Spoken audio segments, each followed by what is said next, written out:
speaking with me. Just say your name and spell it and tell us what your title is. I am Barry Weinstein, Barry Weinstein. I like to use my middle initial L, please, because there's another fellow in Baton Rouge by my name. Oh. So I'd like to keep my L in there. And Weinstein, Weinstein. I am the Rabbi Emeritus of the Unified Jewish Congregation of Baton Rouge, and I am the current Rabbi of Temple Sinai in Lake Charles, Louisiana. I was Rabbi here for Temple Shalom for several years, a few years ago. All right. So the first question I have for you today is, this is about you personally. How has the war directly affected your day-to-day life? The war in Israel, between Israel and Gaza, has directly affected my life and continues to in this moment because I have family living in Israel. I have studied in Israel. My wife and I lived in Jerusalem for a full year between 1968 and 69. And I am glued to the news, the TV or the radio or internet to stay abreast of what's happening. So I'm concerned moment to moment. I get up in the middle of the night when I'm not able to sleep because I'm concerned, and I get to my laptop, our laptop, to see the current state of events. So you definitely keep up with everything that is happening. What outlets do you usually go to get your news? I go to, let's see, I go to New York Times on the internet. I go to the Wall Street Journal. I go to Washington Post. I go to The Advocate. And I'll start coming to KATC. All right, awesome. So since things have become especially severe within the last really the last couple of years, but several weeks especially, and it's become a very big topic here in the U.S., have you noticed people treating you differently or anything when you're out in society? I have received several calls, text messages, phone calls, email from very devoted friends. The Bishop of Lake Charles called me earlier today, and we had a very fine conversation. I was with leaders of the Interfaith Federation of Greater Baton Rouge yesterday for a meeting that I helped set up in order to join together in prayer, and our bishop in Baton Rouge, Bishop Duca, offered prayers for Israel and for Gaza. People in our synagogue in Lake Charles, Louisiana, are very eager for input from me as their rabbi and from my perspective because, as I mentioned, I have family there.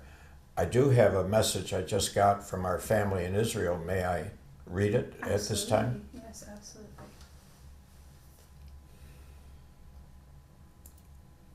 Almost every day, friends and family ask how I am. It's a loving but tough question, my family member writes from outside Tel Aviv.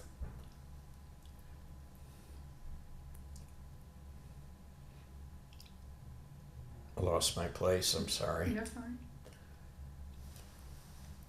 From moment to moment, we are not sure how we are here in Israel.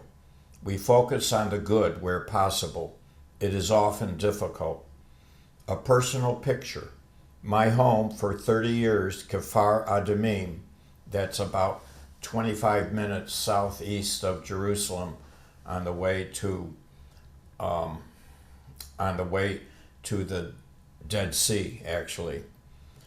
That settlement, Kfar Adamim, is very Zionist community village of several hundred families, and everyone living there does military and reserve duty. Because Israel is too small to have a standing army, It means that currently there are virtually no men under the age of 50 in Kfar Adumim. At a moment's notice, they have to leave family, home, and work to fight for Israel. The ones that remain protect the community. Many I know. They are husbands, sons, grandsons, sons-in-law of close friends. Their jobs run the gamut: teachers, plumbers, business owners, musicians. Everyone in Israel knows someone, and usually many who have been called. In a small community like Kfar Adumim, it's even more personal and intense. Entire cities in the north and south of this vast country, the size of New Jersey, have been evacuated. Families walking away from home, leaving everything behind, being housed in empty hotels in the center of the country. Some allow pets, some do not. My older son, who works in hotel security, is not dealing with tourists. He is helping traumatized displaced citizens. These are some of the, quote, lucky ones who were not massacred and burned to death, whose families were not tortured and killed or kidnapped, fate unknown. One cannot measure the psychological toll on everyone, especially children. I have asked friends whose loved ones are serving if they are able to breathe. If my stress is great, what must theirs be? The uncertainty, the fear. As time goes by, I feel more and more the weight of our trauma as a country and a people. There are too many stories to tell, each one a whole world and heart-rending. There are moments of joy, weddings between soldiers, births, family members found alive, and much heroism on every level in Israel.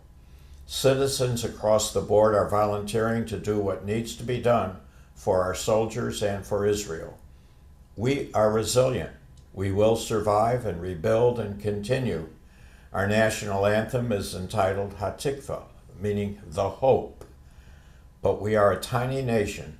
The fear and uncertainty we are experiencing and the sheer staggering loss of so many of our precious men and women and children will scar us forever. Close quotes. That's from my family member, a very close family member, living outside Tel Aviv. So this message, which I really cherish, and I hope those who hear me and view me will help us understand the gravity of what's happening. My personal point of view, I've lived in Israel. I lived in Jerusalem with my wife for a year during my studies to become a rabbi. I've taken tour groups to Israel. I've done interfaith tours of Israel. I love Israel. However, I believe that Israel is in an existential moment. I believe the life and survival of the Jewish homeland is at stake as we speak for this interview. God forbid, if the enemies of Israel have their way, there would be no Israel. Hamas, in its charter, dedicates itself to the destruction of Israel, the eradication of the Jewish state, pushing it into the sea. So I'm very troubled. I'm praying all the time. And I want to say at the outset, I mourn the death of every person who passes. Every person, whether Jew, Arab, Israeli, American, for all the hostages, for the Bedouins, those who are in captivity, and those who are in hostage. I mourn the death of everyone who has perished, those poor babies whose lives were brutally slaughtered. I mourn the death and I pray for all their families and loved ones. But I'm especially concerned for the survival of the Jewish homeland. Let's talk about your family member in Israel. You said that they are an especially close family member. Who are they to you? They are, I can only, for security reasons, I can only say they are very close relatives, and they hear the rockets and they see them. They're in Tel Aviv, which is just miles from Gaza. They see the rockets going over their home from Gaza into Israel. How frightening and devastating that must be. and they're spending most of their time when the sirens go off in their concealed safe rooms. And I've seen those rooms in my family's home in Israel. But now even those safe homes are being marauded and brutally somehow stormed. So we do a lot of texting back and forth. My two nephews, as mentioned in the message, are working on behalf of Israel's safety and security. Is your family safe as of now, in the most basic sense? Well, safe is a relative term. Yes. No, I don't think they are safe. I think all of Israel is in a very dangerous situation and subject to destruction, totally. And that's why it's very important for our listeners and viewers to contact our president, President Biden, our elected representatives, our senators and congresspeople in Washington, and to let them know of our concern and our support for Israel. I think that's really essential, and I certainly treasure the Bill of Rights and the right of free expression here in this precious America, but the demonstrations that are against Israel and are pulling things out of context, and with all respect to this wonderful television station, so often as I was driving over here from Baton Rouge, the news reports seemed to focus on the destruction in Gaza without focusing on the plus 1,000 people who were killed on October 7th, which has come to be known in Israel and in America as a Black Sabbath, Saturday, October 7, just a little over 2.5 weeks ago. There's not much focus in the reports I've heard, at least, on what happened in Israel when people were knifed and gunned down and slaughtered in their homes. To me, this is incredible, and I have somewhere here, I have this poster which tells how it is reminding many of us of the Holocaust, because in the Holocaust in Europe, in Poland, and in Eastern Europe and Central Europe, Jewish homes and villages were destroyed in what we know as pogroms, and people's homes and synagogues and buildings were destroyed and smashed, and so many Jewish people perished. And this is an overview of the Holocaust. And I brought this poster so that those viewing could understand that 75, 78 years ago, 1933 to 1945 are the dates of the Holocaust. For many of us who are of age, if you will, or who have simply studied history, this is bringing back such memories of what we call Shoah or Holocaust. Right. Let's talk about that a little more. In what ways do you see the similarities, the comparison there? The Israelis in Israel are being attacked because they're Jewish. In Holocaust, the men, women, and children were attacked because they were Jewish. In Holocaust, the only sin, if you will, in the eyes of the Nazis and the Gestapo was that these people, 6 million plus men, women, and children, were considered to not be pure Germans or Aryans, and they were considered to be impure, and they were making the German so-called Aryan race, which is something mythical, if you will, being impure. The Israelis, the only sin, if you want to put it in that language, is that they're Jews. And the enemies in Hamas disregard the validity of their lives and want to push them into the sea. Now, if we go a little bit into history, and it's sometimes difficult for us Americans to study and remember history, I'd like to mention that the United Nations in November of 1947 passed a very important resolution which said there should be two nations, one nation to be called Israel and one nation to be called Palestine.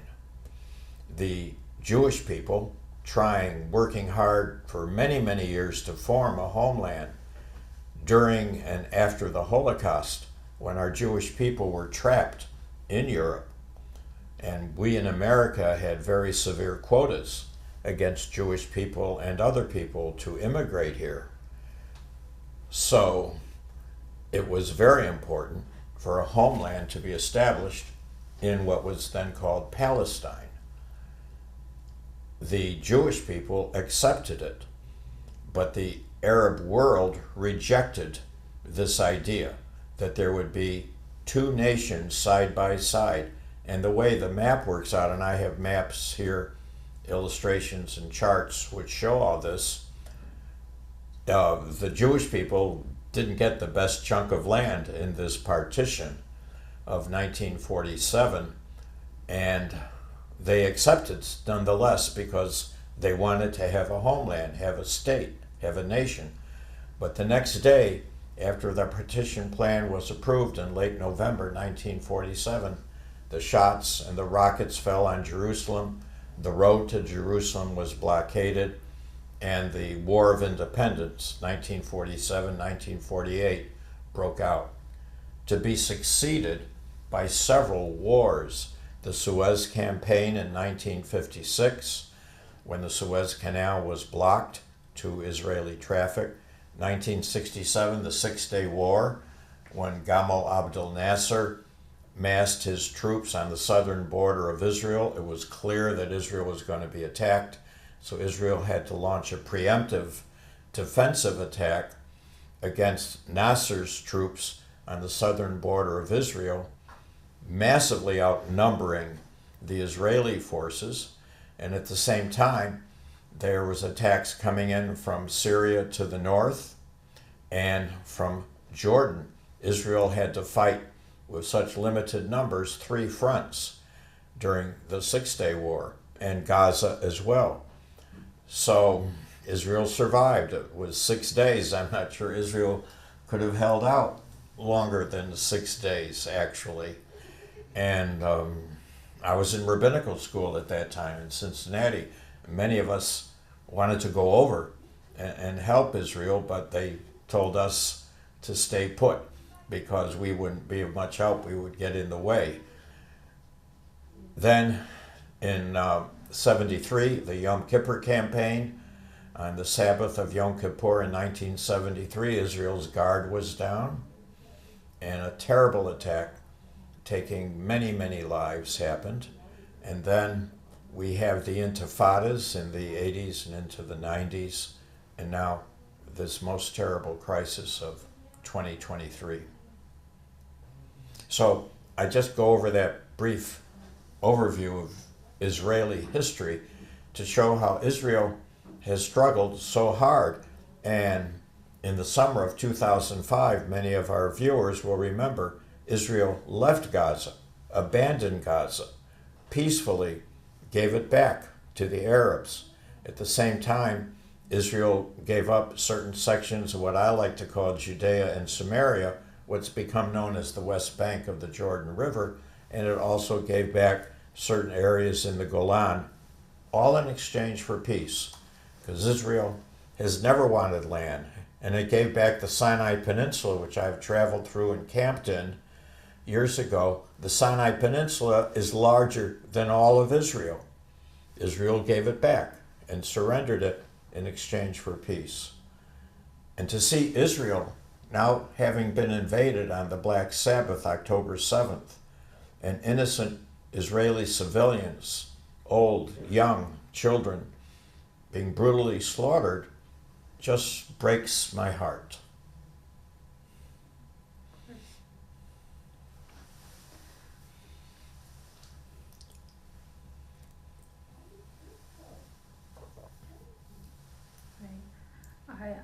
I'm going to say now some of the questions as I'm going through them, just because I want to make sure I ask you everything that I have.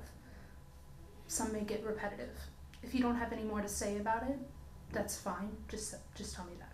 If you do, it'll be your chance to say it. You know? Okay. Next, your family here in Acadia, I guess not Acadiana. Is Baton Rouge Acadiana? Well, Baton Rouge is almost Acadiana. Almost Acadiana, okay. So your family here, how has it affected them? Well, my family here is very affected, and many of my family here in Louisiana don't like to watch the news because it is so heartbreaking and very difficult for family members to watch. We have other family out in the southwest of Louisiana, and they too, and I have granddaughters out in Colorado who are following the news assiduously, but they're very, very scared and frightened that, God forbid, something like this could possibly ever happen, God forbid, here in the United States. So we talked about your family in Israel. Do you have any other family members or friends in Israel that you keep in contact with? Not currently. All right. So going back to the family member that you were talking about before, you said that you text with them fairly often, right? What does their day-to-day life look like right now? Well, they have to be close to shelters. When the sirens go off, you have seconds, 15, 20 seconds, I'm told, to get into a shelter because it's such a short distance between Gaza and Israel itself. And so they have to be alert all the time, and their day-to-day lives are, as my relative said in the message that I read, are so filled with stress and tension. And if I may, I'm going to take a second to share this map of Israel and the Arab states. Years ago, the Prime Minister of Israel, Netanyahu, showed a map like this on television during an earlier war, and he put his thumb over Israel. He just did like that with his thumb to show how tiny Israel is, smaller right here than New Jersey. And look how it's surrounded by the Arab lands.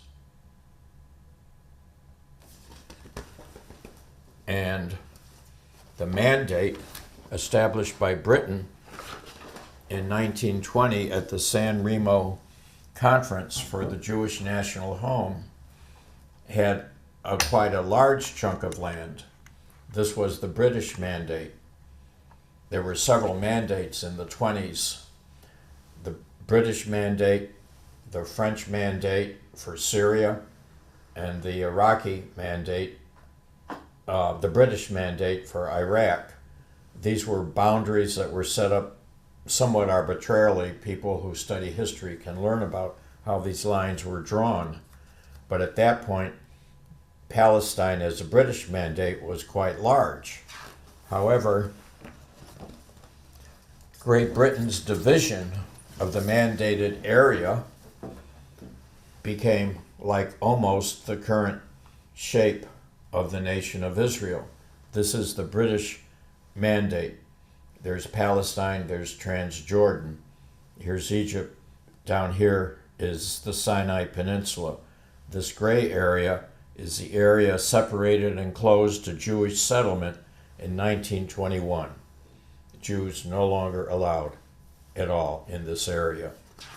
And then the partition plan, which I mentioned a few moments ago, 1947, Resolution 181, we have now the Jewish state right here, this color. This is the Negev, the southern part of Israel, where I've traveled and camped out. Here's the coastline, and here is what's known as the West Bank today. I'd rather say Judea and Samaria by the biblical names. Here is the Arab land. Look at all this Arab land. And here, international zone, Jerusalem. So you can see by the partition plan, the Jewish people accepted the Negev, which Ben-Gurion said could be farmed and irrigated, and it has been with Beersheba and other cities, and here as well. But not a lot of land, for sure. And then the armistice of 1949, after the War of Independence, you can see under Jordanian rule, right here, Samaria and Judea. I like the biblical names from the Hebrew Bible, known as the West Bank today, and Gaza. That became under Jordanian rule, and under Egyptian rule, Gaza, right there. So I think these maps help us see how tiny Israel really is in comparison to its neighboring Arab lands. And it's quite a miracle, in my opinion, that Israel is still here. That's why, as my relatives said, we hope continually for Israel's survival. Hence, Israel's national anthem is Hatikvah. And maybe the station can put up a recording of Hatikvah when this reaches airtime. It's a beautiful melody and a song of hope. So, I'd like to share another chart, if Okay. I may. absolutely. If this can be seen by your camera, please. All right. This shows the vulnerability of Israel within the pre-1967 lines, Central Israel. So from this borderline with Samaria, which would be the West Bank today, to Tel Aviv, 11 miles, to Netanya, 9 miles. In other words, this chart shows how vulnerable Israel is to Arab attacks even today.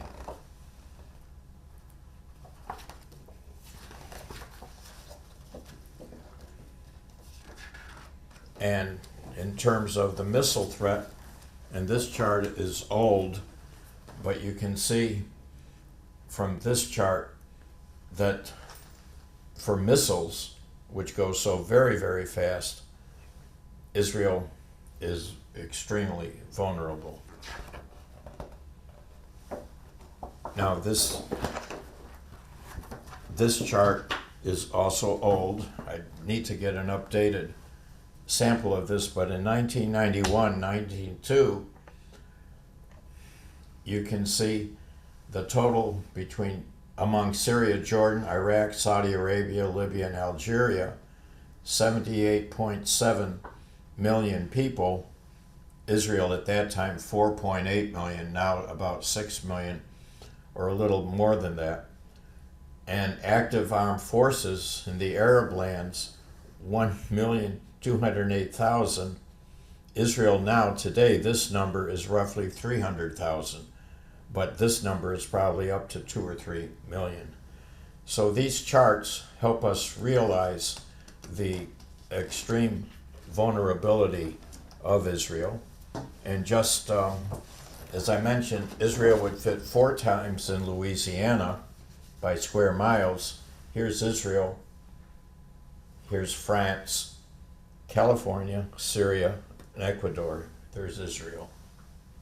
To help our viewers get a sense of the tiny, tiny square miles of Israel. Yeah. Thank you. Of course. Let me get it set up here. And if you don't mind, when we're finished with the interview, I maybe have you just flip them again. Let me get some closer shots Sure. of them. Okay. Yeah. Yeah, we'll do that. All right. Okay. So my next question for you is, what misconceptions do you believe the average Acadiana resident has about this war? I believe the misconceptions are quite a few. I'm a resident of Baton Rouge for half my life now, thank God, for 40 years. And I just love Louisiana. I love South Louisiana. Certainly love Baton Rouge, Lafayette, Lake Charles. But I would say that Acadiana folks, from the images on television, are left with the idea that Israel is an aggressor and Israel is mean and severe, because so much of the TV coverage that I see, and I try to watch different channels and different streams, seems to focus on the attacks and the approaching insurgency when Israel goes into Gaza, which frankly I believe it must. And what's happening is around America, and I don't detect a whole lot of this here in our part of the United States, in South Louisiana, but in other parts of the country, there's a rise in anti-Semitism and dislike of the Jewish people. And I fear that once Israel does actually invade Gaza, which it has to retake Gaza, there will be a sharp rise and an increase in the current alarming rise already of anti-Semitism. That concerns me very much, and I'd like to say that I'm available to talk, to join a panel with representatives of the Arab community, certainly, and I've done this all my life as a rabbi and come over to Lafayette to be a guest of a church or the imam and to study and learn together. So I really am concerned about that, and I hope that our Acadiana folks will want to study, to learn more. I'd like to mention what I think is a very important website. It's called AIPAC, AIPAC, the American Israel Political Action Committee. It is the foremost American lobby. It is a lobby for Israel. AIPAC, really important source of information, and AIPAC states publicly, I've been to their national conference in Washington, D.C., AIPAC supports the position of the current government of Israel, whether it's a conservative government or a labor government or whatever. AIPAC's mission is to support the current policy and views of Israel. It's a wonderful website filled with more information than you could read in 10 lifetimes. But I hope our viewers will want to learn and to study more about the background. I forgot my question for a second. You've said a few times that you think Israel must take back Gaza. Can you explain that to me? Well, it's clear that with the current situation of the elected government of Gaza, Hamas, which in its charter devotes itself to the eradication and the destruction of the Jewish nation of Israel, as long as that's the case, it's got to go. And there will be death. There will be many Israeli military people who, God forbid, will die. God forbid, members of the Gaza community, the Gaza nation, will die. It is a very dense population, and the snipers and so on will be up high in the remains of buildings that continue to exist in Gaza. The Israeli soldiers will be down below. And I fear tremendously for the safety of all the people in Gaza, as well as the Israeli military people. But they're being attacked all the time as we speak for this interview. The rockets are coming and people are being shot in Israel. 1,000 people died on Black Sabbath, at least. Dozens were taken hostage in the last few days. 2 people and maybe now another 2 people have been released. But we know there are dozens, including Americans, for whom President Biden and our land are very concerned. And so Gaza has to be, in my opinion, it has to be conquered so that this destruction of Israel can end. My late brother really was very concerned in the summer of 2005 when Israel gave up Gaza. And he was a student always of Israeli history and American history. May he rest in peace. And he rued the day that that happened because he feared for the consequences of returning Gaza. So I believe it has to become part again of Israel. And I believe, from my point of view, I don't speak for congregation I serve or anyone else, I just believe it has to become annexed and become part of Israel proper. Right. Thank you for explaining that. All right, so the same question I asked you about the Acadiana resident misconceptions, but I have a few groups of people specifically. How do you think Acadiana is misconceiving the Israeli people? Well, I'm not an expert on Acadiana population, but I would say in general, Americans generally are suffering from a media prejudice against Israel. In my opinion, I'm not a professional politician or a scholar or a professional historian, but I've read lots of essays, and one can go on the internet and find books about the media prejudice against Israel, the way Israel is represented in the media. And I don't understand this. I don't know why it has to be. I think it's a reflection of anti-Semitism. My professor of history at the Hebrew Union College, and a professor, he himself, who gave us students in rabbinical school a full year course on the origin and history and development of anti-Semitism. I spent a whole year studying it, and his axiom, you might say, was that the Holocaust itself was and these were his words, I still remember them, the Holocaust itself was the inevitable consequence of 2,000 years of anti-Semitism. I believe that what we're seeing now in Israel is an extension of the Holocaust. And so I'm very fearful and concerned about the images that... So the next question I have for you, if it makes you uncomfortable to answer it, that's fine.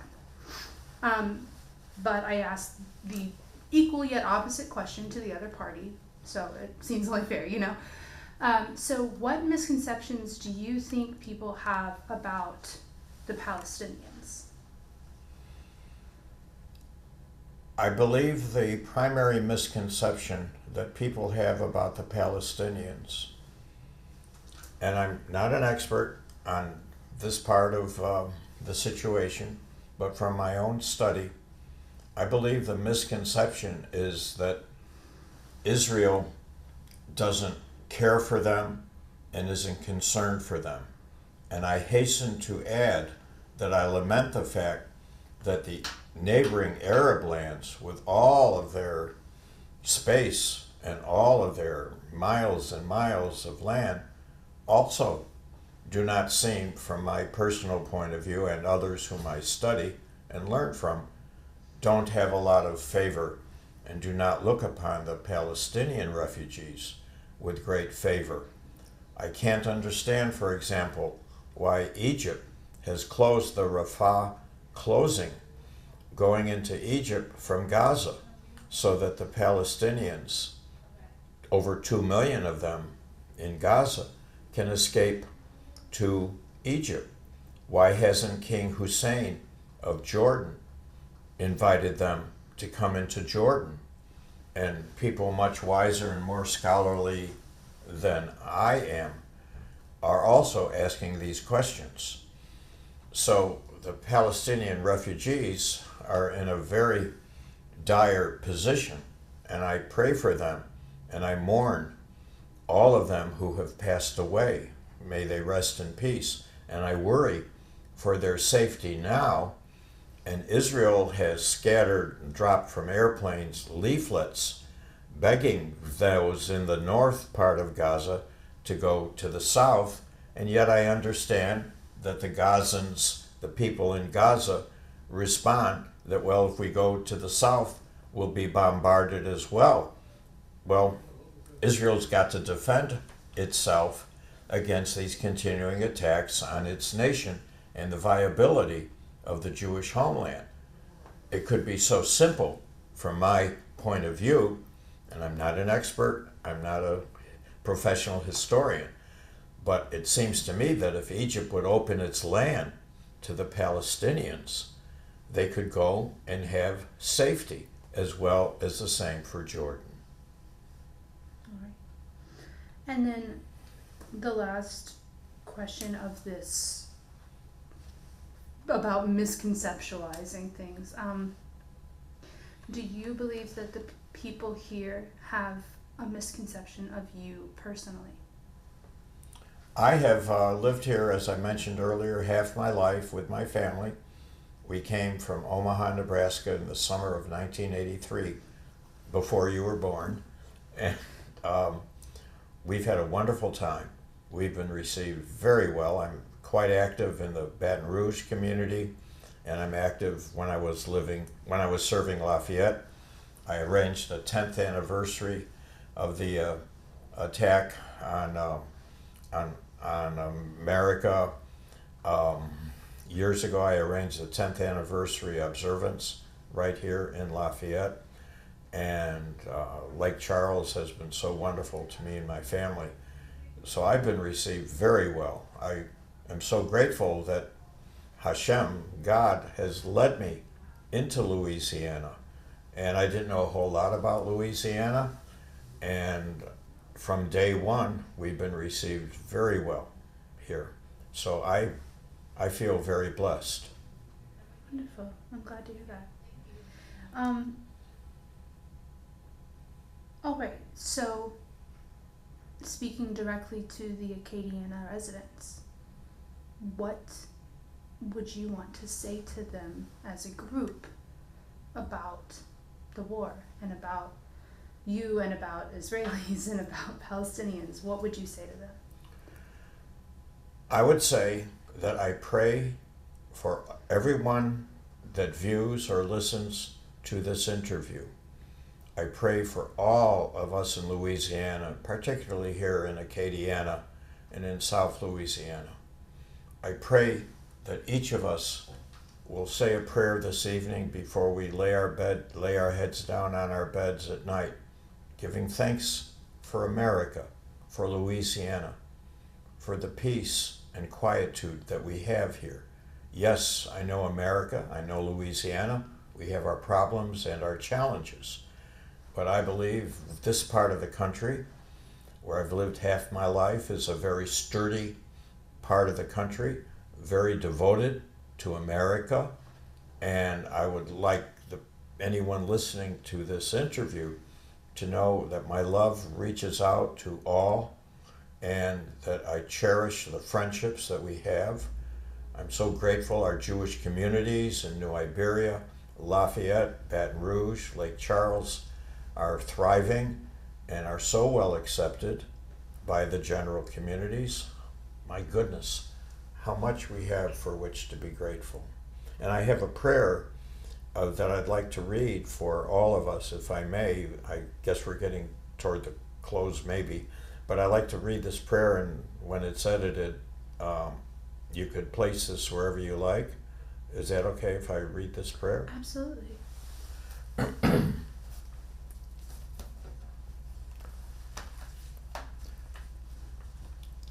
My prayer is a psalm. It is 23rd Psalm from the Hebrew Bible.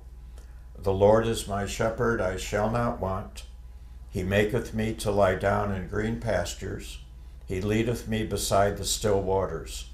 He restoreth my soul. He guideth me in straight paths for his name's sake. Yea, though I walk through the valley of the shadow of death, I will fear no evil, for thou art with me. Thy rod and thy staff, they comfort me. Thou preparest a table before me in the presence of mine enemies. Thou hast anointed my head with oil, my cup runneth over. Surely goodness and mercy shall follow me all the days of my life, and I shall dwell in the house of the Lord forever. Amen. This is my prayer for all of us, especially for those of us here in Acadiana, South Louisiana, and for all of us in America. I cherish everyone who is watching or listening to this interview, and I hold everyone so very, very close for safety, as well as all of us in America at this very challenging time for our land, as I pray for Israel and I pray for Gaza, that peace and security will quickly come to that part of the world. I do have a few more questions for you. Sure. What is your biggest wish in all of this? My biggest wish in all of this, Kaylin, is for peace and for the cessation of all violence in Gaza, in Israel, and everywhere else in the world. That the violence will stop, and that Gaza, the land, will recognize that Israel only wants peace. And I've tried to demonstrate earlier that Israel does not want land. It's given back so much land during my lifetime. And all Israel desires is peace. And my wish is that the whole world, but especially the Arab community, will realize that Israel simply desires to live peacefully. Right. So please explain to our viewers, if you believe this, how we are all affected by the war in Gaza. Say the question again. If you believe this to be true, please explain to our viewers how we are all affected by the war. That's a tremendous question. How are we all affected by the war? I can only speak for myself and imagine how everyone else is affected. I believe we're all affected by being reminded of the fragility of life. We're only here for a limited amount of time. And my wish, my desire for my life is that I will have lived in such a way that I help to contribute to better understanding, better love, and peaceful understanding among all of us. I've really devoted my life, even as a kid and long before I became a rabbi, to working and helping others to understand Judaism. I still remember walking to my junior high school from my home in upstate New York in Waverly, to bringing a Hanukkah menorah to explain Hanukkah to my middle school, what we used to call junior high school class. My whole life has been devoted to bringing understanding and peaceful relationships. And I believe that our sense of our own security here in America is now under threat. America is strong, powerful, and so mighty, but at the same time, we have to be aware of our own security because we do have enemies out there in the world. And so I think a lot of us in America now have a sense of our own fragility, if you will, as individuals. And so I encourage all of us to do as I'm doing here with you, to reach out to those who are different from ourselves. I'd love to see us in Lafayette, Baton Rouge, Lake Charles having little times to get together as I am doing. I've now made a friend with a native of Gaza in Baton Rouge who was at a meeting with our Interfaith Federation, and we're having lunch this week. And he's brilliant. He's a professor in Baton Rouge, and we're going to talk about our differing views. And I'm very excited about this. And He'd be a great person for you to interview also. From Gaza, grew up in Gaza, and was there just a few months ago visiting the area where his home still is. And I'm very eager for us to exchange views and perceptions of what's going on. So my wish is that we will all recognize the preciousness of our lives and the importance of reaching out to those who may be different from us. Right. So this may be a bit repetitive. My question is, please explain to the viewers why, if they don't, they should care. Do you have anything else to say on that? Well, I believe we all should care because this part of the world, the Middle East and Israel in particular, is the birth of Judaism, the birth of Christianity, and in the 7th century, the birth of Islam. And those of us who've been and lived in Israel know when we go up to Mount Zion, we are at the heart of the birthplaces of the major religions of the West and now the Middle East, of course, with Judaism and Islam and Christianity. This is where it all began. And Jesus, of course, lived and taught in that part of the world. And Jesus was Jewish, of course. So I believe that, yes, it's really important for all of us to be very alert to the news, to reach out to friends and family we might have in that part of the world, whether in Gaza or in Israel or in other parts of the Middle East, to let them know they are in our every prayer. Right. What changes do you want to see? The changes that I'd like to see is I'd love to see, with all due respect to KATC, and I'm not sure how to, I know I can watch you on the internet, and you can help me later know how to tune into KATC from Baton Rouge, but I'd like to see all media in general give a more balanced view of Israel. I think that's really important and much more than what I'm saying, but scholarly articles and essays, books have written about the tilt, if you will, with all due respect to the media, that is often somewhat against Israel.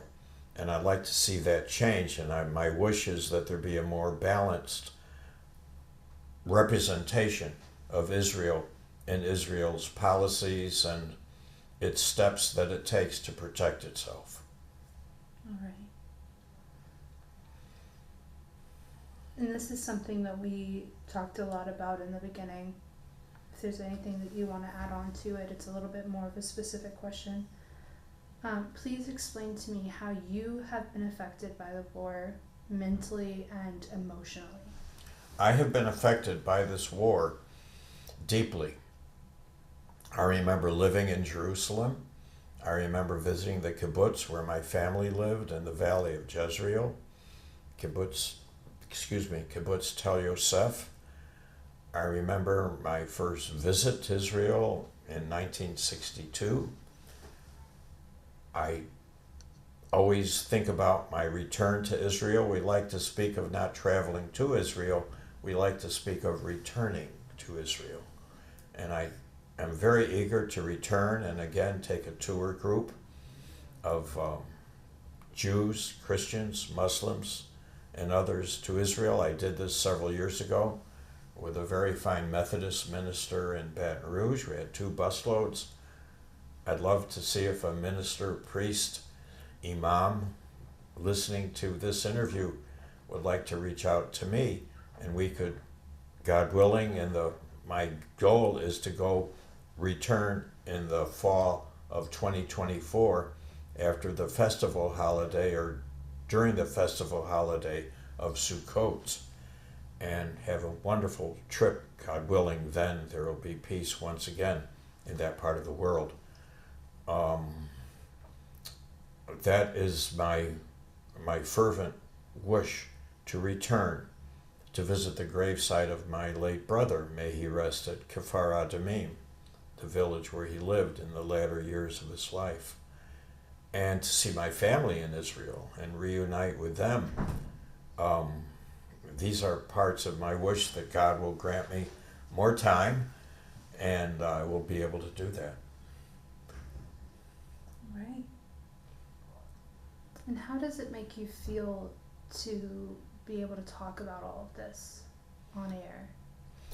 It makes me feel very grateful to this television station and other places where I've been interviewed that there is an interest on the part of yourself and your TV station and other places where I've been interviewed to learn more and to speak to someone who is Jewish, who has lived in Israel, studied Israel, and can share experiences from a Jewish point of view. And rabbi means teacher. And so I believe that being here is so important, and I'm so grateful for your invitation and for reaching out to me. It makes me feel very grateful to be an American citizen, to be part of Louisiana, and to have people here in this part of the country. How wonderful that the Bishop of Calcasieu, Bishop Provost, called me just before we went on to this interview to express his concern. Bishop Provost from Calcasieu. Bishop Duca, our bishop in Baton Rouge, at our meeting yesterday with the Interfaith Federation, prayed for us, for Israel, for Gaza, for all of us. Wow. And I'm part of the founders of the Interfaith Federation in Baton Rouge, reaching back to 1986. And we are a very strong lay-led interfaith federation. I'd love to work to help set something like that up here in Lafayette. And so I'm so grateful for my life and for God preserving me in life in order to help share my point of view. All right, and I just have two more questions for you. This one is something we have talked at length about, so again, if there's anything else you want to say on it, this is your chance. If not, then you don't have to. But do you feel you've been misrepresented by the coverage of the war? I'm not sure that, no, I don't feel I've been misrepresented. I've had the chance to have this very fine interview with you, and I've had other interviews in this part of Louisiana. No, I don't feel I've been misrepresented at all. And any representation of me, I've been interviewed by The Advocate, I've been quoted in The Advocate, and I'm sure in the editions of The Advocate here in Lafayette, and I've gotten really good feedback that I have come forth and spoken about Israel. No, I don't feel any misrepresentation of myself that I know of at all. Right, but do you feel that there has been misrepresentation of the Israeli people? Yes. I feel that the Israeli people have been misrepresented. I've talked about what I believe to the media tilt or prejudice, if you will, against Israel and making a big generalization. Certainly there are exceptions, but I feel generally Israel is perceived as imperialistic, aggressive, mean, severe, and, a sabra is an Israeli fruit. It's prickly on the outside, but very sweet in the inside. And a native Israeli is called a sabra because she is maybe prickly and a kind of rough on the outside, but she or he is so sweet inside. And I love Israelis, and anyone who has a chance to meet an Israeli will experience exactly what I'm saying. So I feel Israel's been misrepresented too much, generally, big generalization in the media. All Israel wants is peace. Israel doesn't want land. Israel is not imperialistic. It is not aggressive.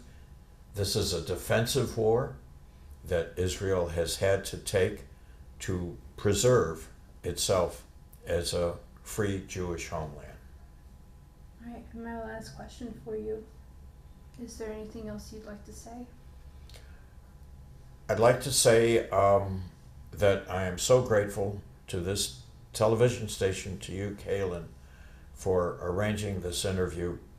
And I would hope that others who might like to invite me to church, to mosque, or wherever to speak, that they would reach out to me, because I'm very eager. I think information about Israel from someone like me who's lived and studied there is really important for our general public to know and better understand what's going on. And I go back to Hatikva, the national anthem of Israel, with my deepest hope for peace and safety in Israel, in Gaza, and in the Middle East, as I pray for America as well.